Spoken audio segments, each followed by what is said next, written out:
Welcome, everyone, to another edition of Presenting Our Presence. My name is Florence Glanfield. I'm a citizen of the Métis Nation of Alberta, and I'm honored to be here today at Campus Saint-Jean with our co-host, Michelle Durocher, and our colleague who works at Campus Saint-Jean. So good morning, bonjour, and Michelle, I invite you to introduce yourself before we turn it over to our guest this morning. Thank you, Florence. Yes, good morning, bonjour. Welcome to POP. My name is Michelle Durocher. I'm from the Fishing Lake Métis Settlement, and here at the university, I work in the president's office as the Executive Operations Coordinator. Really excited to be in a new location today with everybody, and really excited to get to know our guest a little bit more. So I'll turn it over to her to introduce yourself in the way that's most comfortable. Angelina? Thank you, Michelle and Florence. Bonjour, hello, Tanse. My name is Angelina Yellowbird. I'm from Alexander First Nation, just north of Edmonton here, and I work here at Campus Saint-Jean. I'm the First Nations Métis Inuit liaison. I've been in this role for about 2 years now, and basically my main goal here is to help Campus Saint-Jean on that path of reconciliation. So it's kind of broad, so I help where I can with professors, I help with curriculum building, I do presentations at different conferences, and I coordinate a lot of meetings and events with North Campus as well, and I do student events here, and I support our Indigenous students. So it's kind of broad, but I'm very, very happy to be here, and I love my job. So it's great. Yeah. That's so great. That's so nice. I love my job. Yes, that's awesome. Especially because it seems like you get to it's such a wide variety of programming and things that you contribute to this office. So you said you've been here for 2 years. Is this a brand new position for Campus Saint-Jean? Yeah, so it is brand new. So the role or this job was created like 2 years ago with the new dean, Jason Carey. So it's never been seen before here at campus. And so it's kind of like a work in progress as well. And it doesn't really feel like a job. It feels like lots of community partnership. And it's just a very uplifting job, even though it doesn't really feel like one. But yeah, it's very, very new and it's a work in progress. And so we collaborate a lot with the Bentera Traditional Healing Society for some guidance as well. And so we seek a lot of support in terms of how can they support us, and how can I, in my role, support the people here at campus and ensure that we're on track and we're following the documents and like the guidelines in breeding past, present, and futures. And we also just have gotten a translation in French, which is something that we're super, super proud of. So that's kind of our grounding tool here at campus, is following that document and doing the best that we can here. Yeah, thank you, Angelina. And I'm so curious as well. We are at Campus Saint-Jean today for a very particular reason. And colleagues who are listening, we are recording this in September. So we are approaching the National Day for Truth and Reconciliation. And we thought we would record at Campus Saint-Jean because 2 significant events are occurring this year and this month. Angelina has already mentioned the translation of Braiding Past, Present, and Future into French, which will be available later in September. And Angelina, could you talk a bit about the other significant event that is occurring at this campus this month of September 2025? Thank you. So on September 24th, so in a little over a week, we are having the unveiling of our Campus Saint-Jean Indigenous Space. So we've been using this space for a little over a year now, but we haven't had an official unveiling. And so the reason I chose the date near Orange Shirt Day is because there's lots of overlap. Campus Saint-Jean was founded by the Oblate Fathers, who also helped found Indigenous residential schools. So having such a significant space, such as the Indigenous space here at Campus Saint-Jean, kind of shows the importance and the role of Indigenous peoples and French-speaking Indigenous peoples in an institution like this. We kind of want to showcase that we're still here despite historical attempts at cultural genocide. We are still here. We have our space. We are thriving. We have a vibrant Indigenous community here at Campus Saint-Jean. And it's so important for us to showcase that. And it's just very beautiful that we have French-speaking Indigenous peoples who are still willing to hold on to that language and that identity.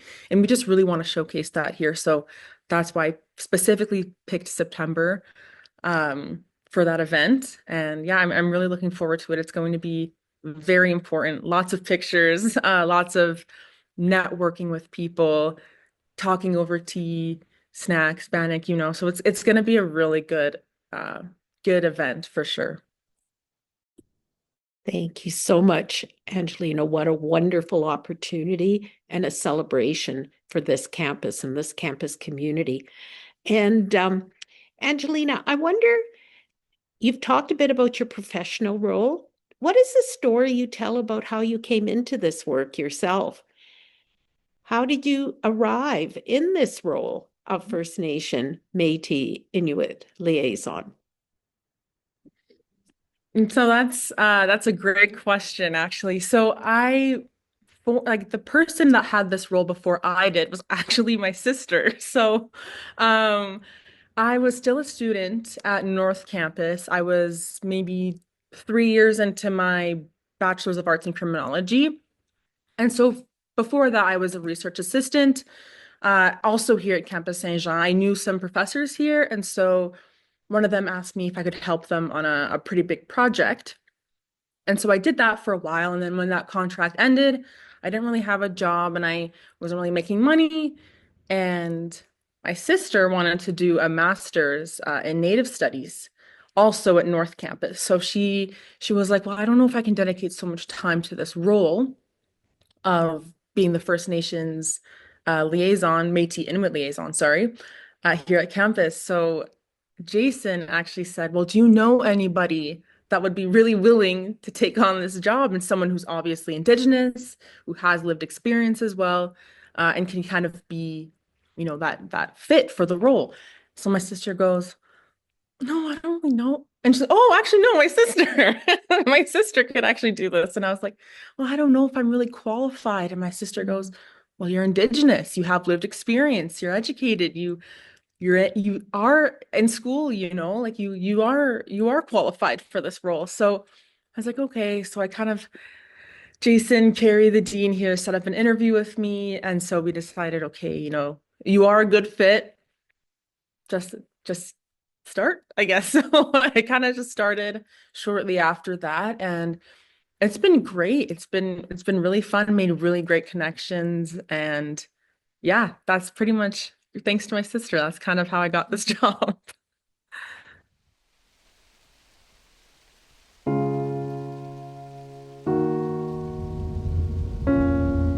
Welcome to the Indigenous Space here at Campus Saint-Jean.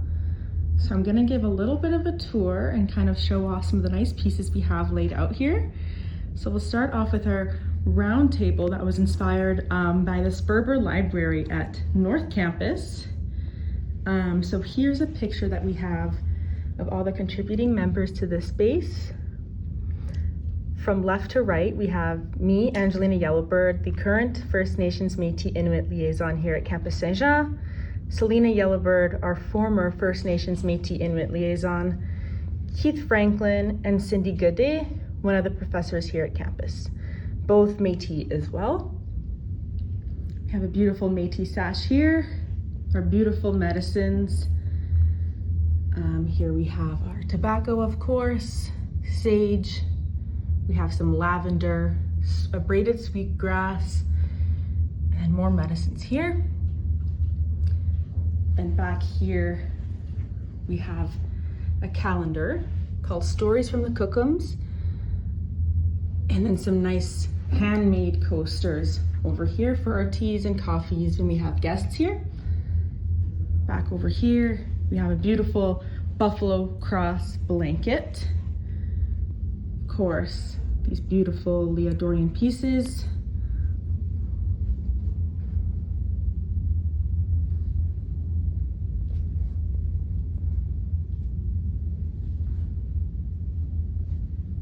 And these were picked by Cindy Godet. And then here, of course, we just have some tablecloths with some Indigenous prints on when we have more guests. And here, of course, some more buffalo cross blankets. So that's about it.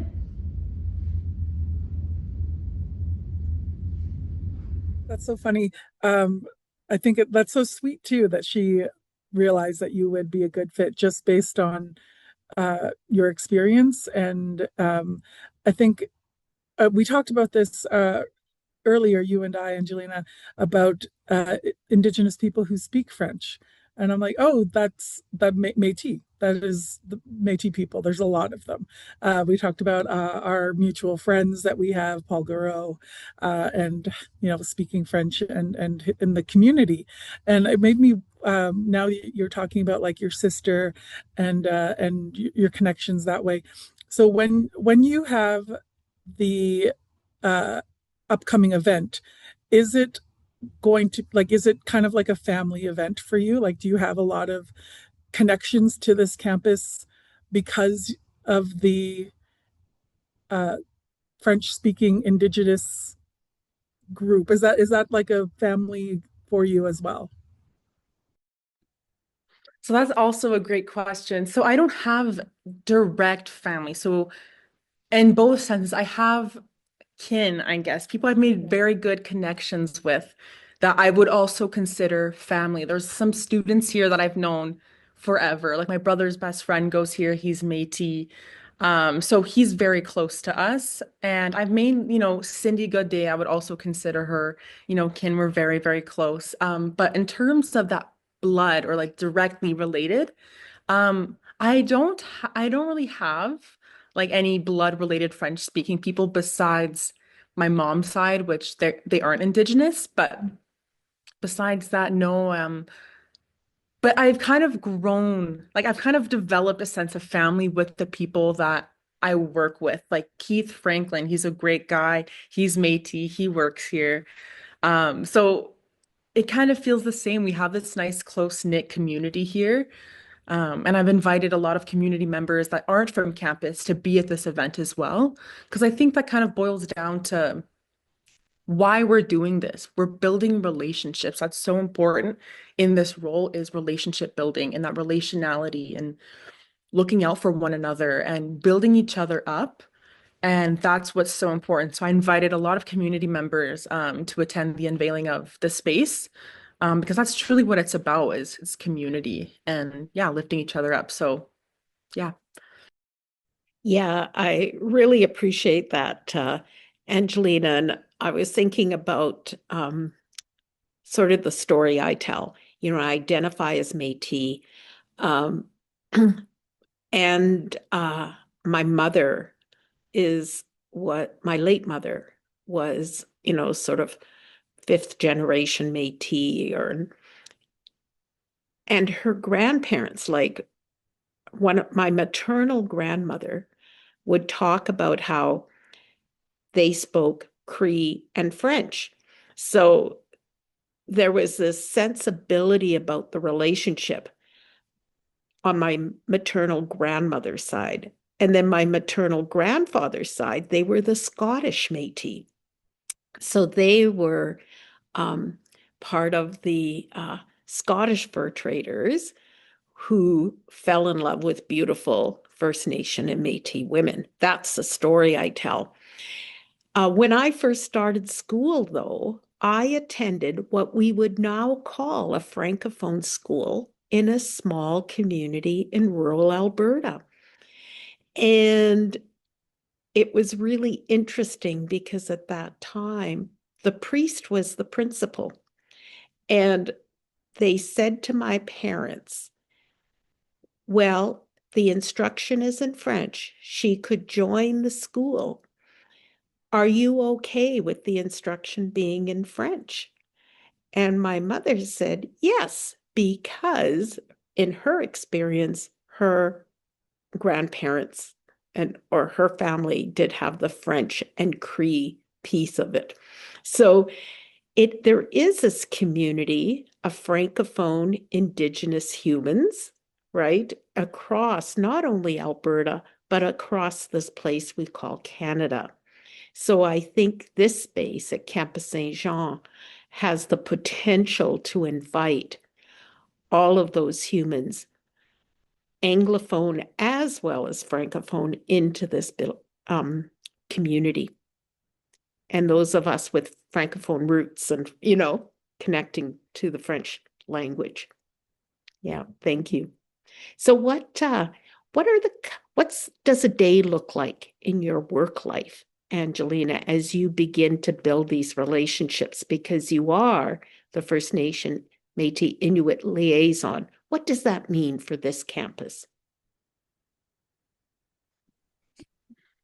So it's broad, but it's also very specific. So what I mean by that is I connect with a lot of different people throughout the day. And no, not it like every day is very, very different, depending on the projects that I have or the events that I have coming up. So, for example, I have a couple events this month. So, what I'll do is I'll connect with some of our event organizers here at Campus Saint Jean and be like, okay, well, I have an event next week. Could you get sandwiches, tea, coffee for us? And then sometimes I'll connect with North Campus and I'll help them with translations for the braiding document. And then maybe I'll have a coffee with Jason to talk about the work that I've been doing. And sometimes I'll have meetings with Bandero. So it's very, very different depending on the upcoming project. So one of our biggest projects right now actually is in French, it's Raconter l'histoire du Campus Saint-Jean. And in English, it's telling the story of Campus Saint-Jean. So that is our biggest project right now.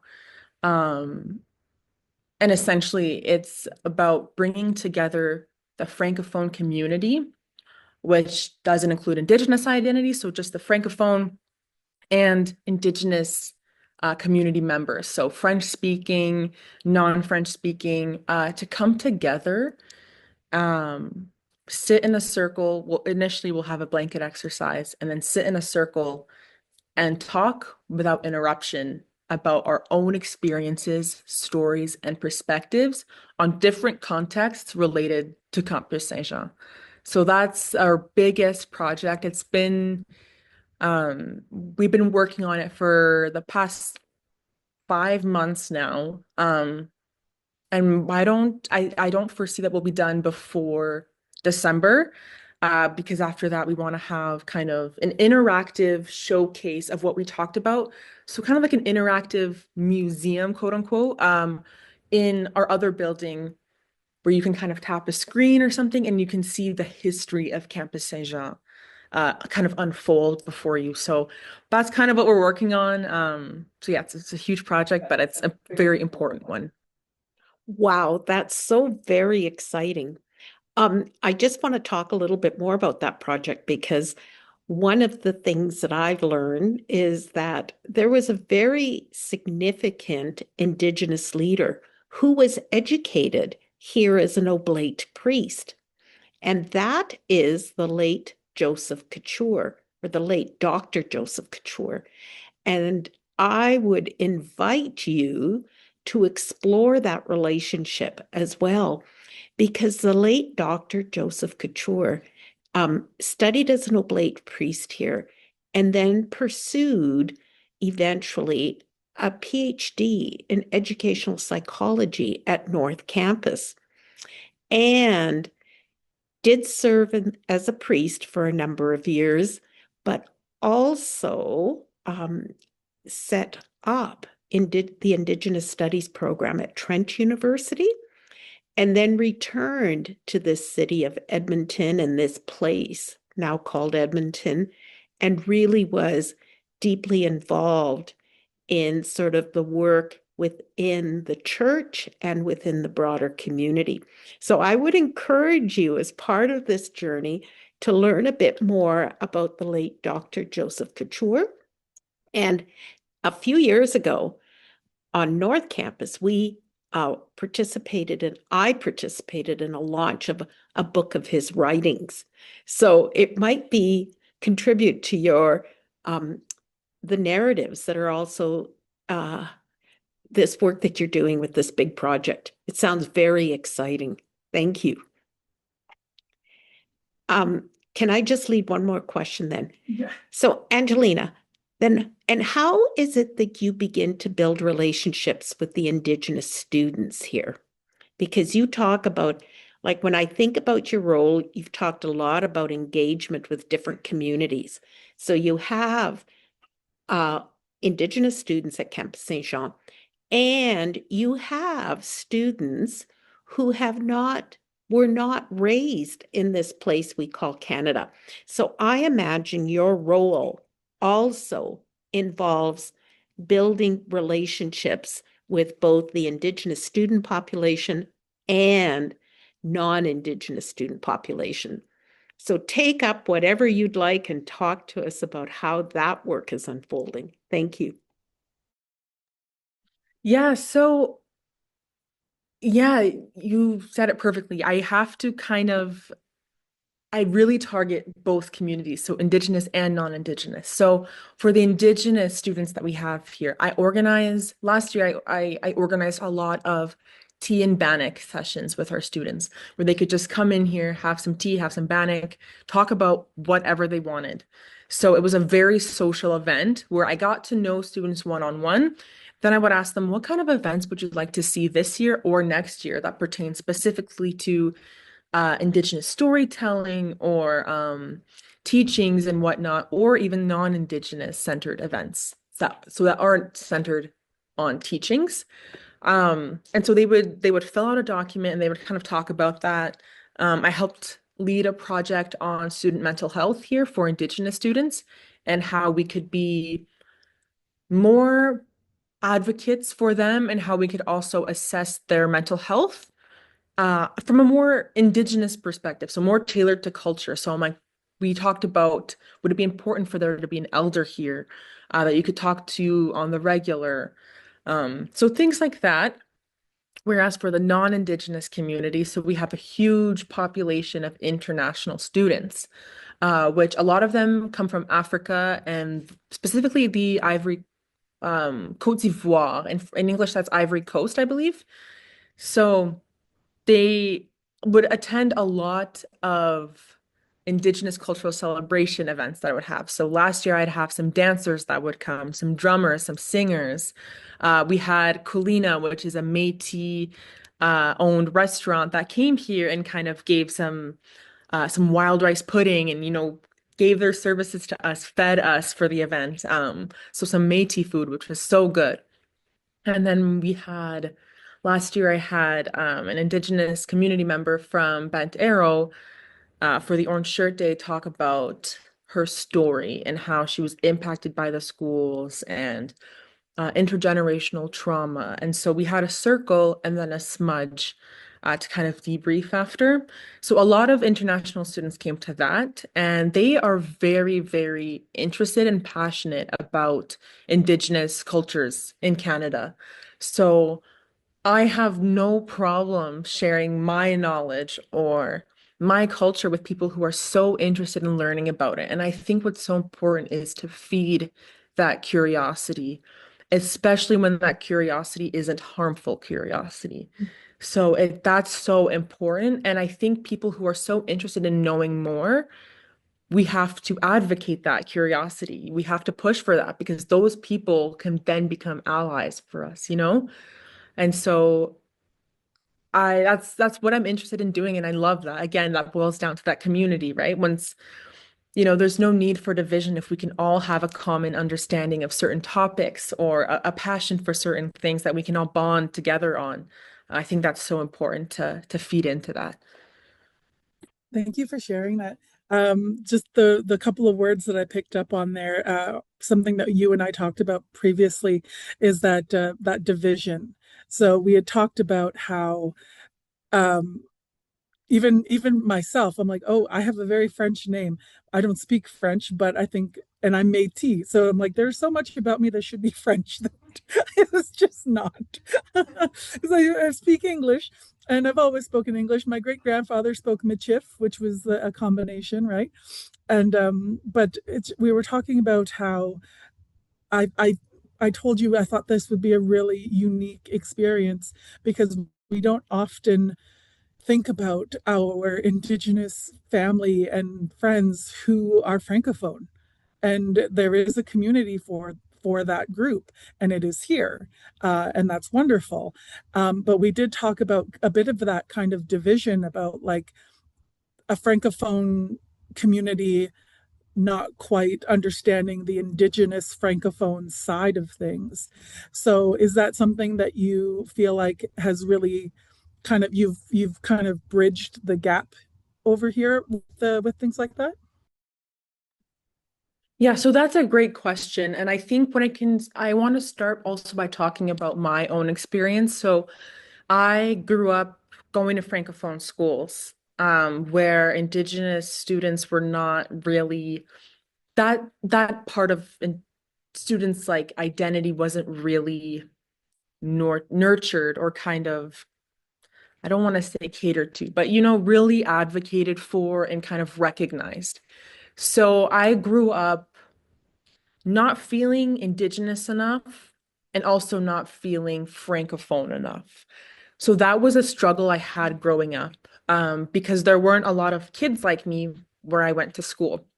And my last name, Yellowbird, being so different from a lot of the Francophone students, I definitely did get picked on growing up. It was like an internal battle where I didn't feel Indigenous enough and I did not feel Francophone enough. So I was like, how do I come together and how do I like come to terms with my own identity? And it's not because of anything my parents taught me or my family taught me. They've always taught me to be proud of myself, but being in an institution where you don't have multiple identities that are recognized or celebrated, it can become very challenging to navigate your own identity and how you feel about yourself. So I think that also I spoke to a lot of students here at Campus Saint-Jean who grew up in the Francophone system who have shared similar experiences with me.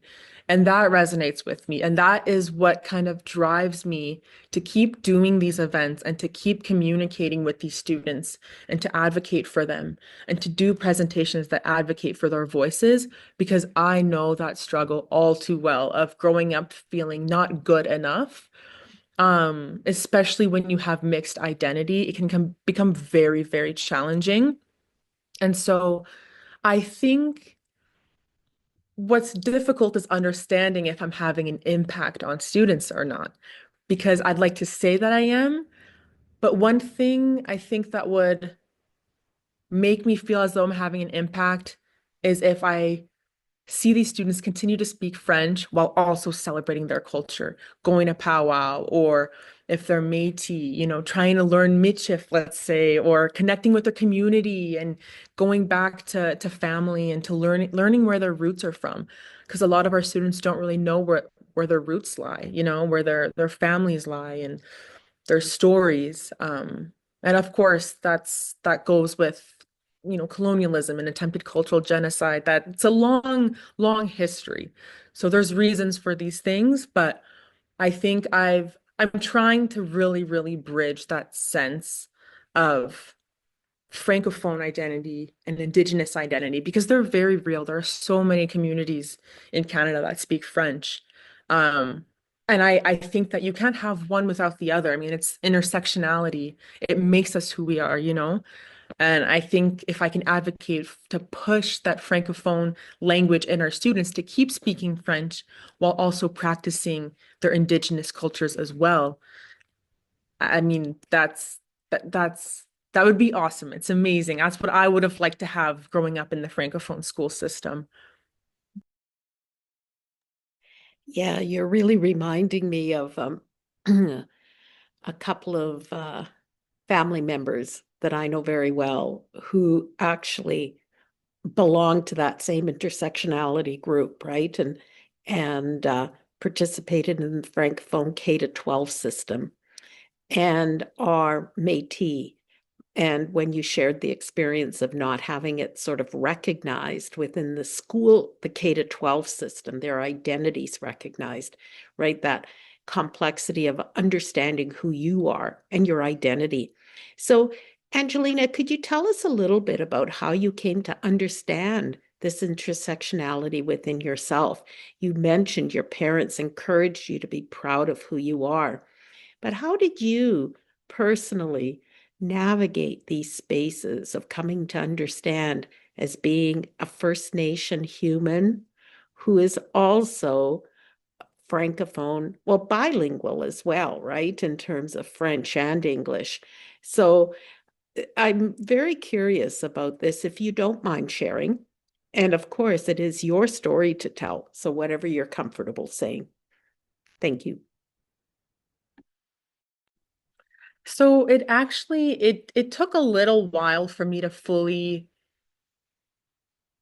um not accept, but to really feel that strength in my identity, that dual identity, that intertwine, that intersect so much in my life. But it really started when I started reading more and doing my own research and really seeing that there's a lot of people out there like me, like Romeo Saganash. He's just like me, or like there's lots of people out there who do such important work and who have found their way in their careers and in society and in their own personal lives that are both Francophone and First Nations. And so I think just having so much inspiration around me and, kind of seeing people on TV, having that um visibility where it's like even you're watching TV shows and there's Indigenous people there, or Francophone speaking Indigenous or French speaking, sorry, Indigenous people on TV and on the news and who do research, and just surrounding myself with people who are like me made me be like, okay, this is actually a really cool thing that I have going on. Like, this is special. This is amazing. And I think I've always kind of, when I'm with my Indigenous family, like my cousins and my aunts and stuff, I'm like, I used to be like, oh, I'm just Indigenous. Or when I was with my French side of the family, I'm like, oh, I'm more French. But like that was the internalized division that stayed within me from the Francophone schools, was that I was either one or the other.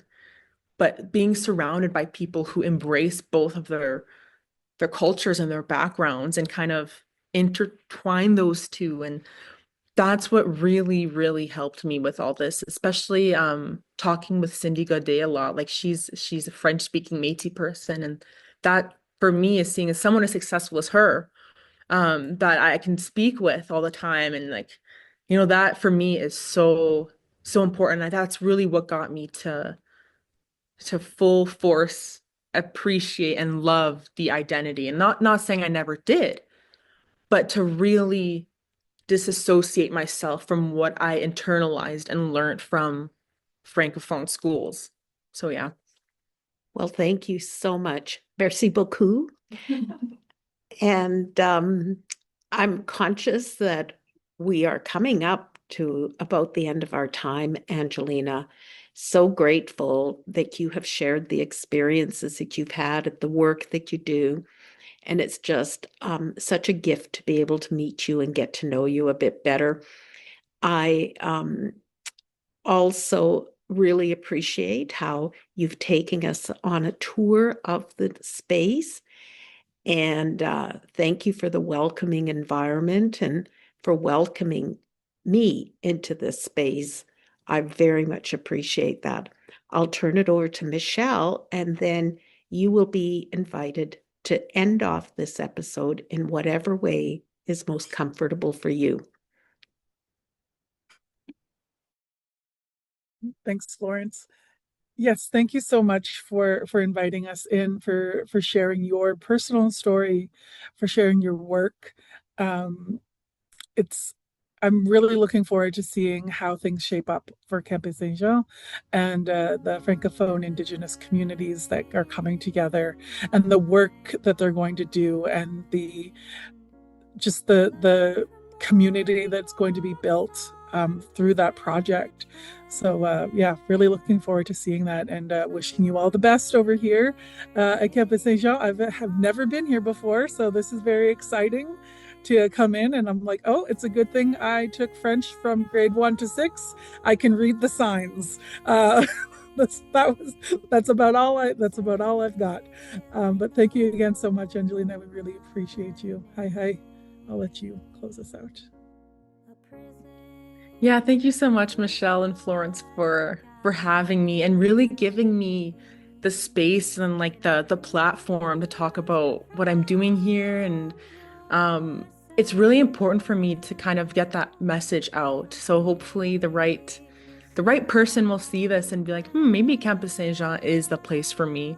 So thank you guys again. I'm really, really grateful for this opportunity, and it's always a pleasure getting to sit down and talk to you both, especially about something so important. So thank you guys for giving me that voice and that platform again to talk about these important things. Hi. Before we close out, I'm going to also say the project that you're undertaking is such a beautiful example of building spaces for reconciliation, building understandings of the different experiences, and the way that you talked about it, where you're sharing the experiences and learning from one another. It just was so powerful. So thank you for your leadership. Thank you for hosting us again. And yeah, we will just so much gratitude. Merci beaucoup.